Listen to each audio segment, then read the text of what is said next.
nós perdemos a capacidade de amar. Ao menos esse é o diagnóstico bastante alarmante de um dos principais sociólogos do mundo contemporâneo, o Zygmunt Bauman, que publica então um livro chamado Amores Líquidos.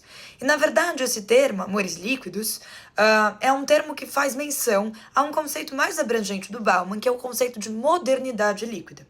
Afinal, para o Bauman, desde mais ou menos da década de 80, 90, né, com todos os adventos tecnológicos, as revoluções, né, da informação, da comunicação, nós começamos a ter um ritmo absolutamente alucinante, né, de vida, de circulação da informação, da forma como as coisas mudam a todo momento de maneira bastante imprevisível.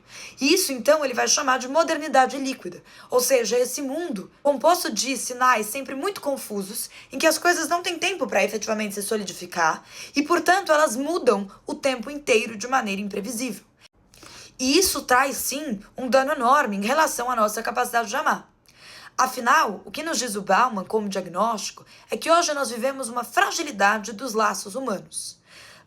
E isso faz, então, com que nós tenhamos a sensação de que nenhuma relação tem a garantia de alguma permanência, ou pelo menos de alguma durabilidade. O que nos gera uma angústia tremenda, porque é como se tudo aquilo que me parecesse num determinado momento sólido pudesse a qualquer momento se desmanchar. O que nos diz o Bauman, então, é que nós vivemos, né, um tempo histórico marcado por um déficit de solidez, de permanência, diante da progressiva descartabilidade de tudo, inclusive das relações amorosas. Portanto, num mundo cada vez mais individualizado e num mundo cada vez mais voltado para os prazeres imediatos, o relacionamento aparece então como uma espécie de prisão.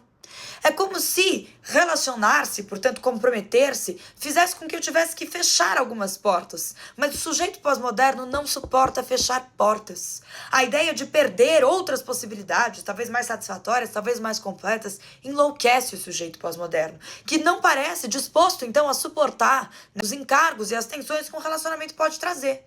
Porque afinal é como se isso limitasse a sua liberdade, né? Esse valor absoluto do sujeito pós-moderno, que então precisa sempre se ver livre de qualquer encargo, de qualquer comprometimento.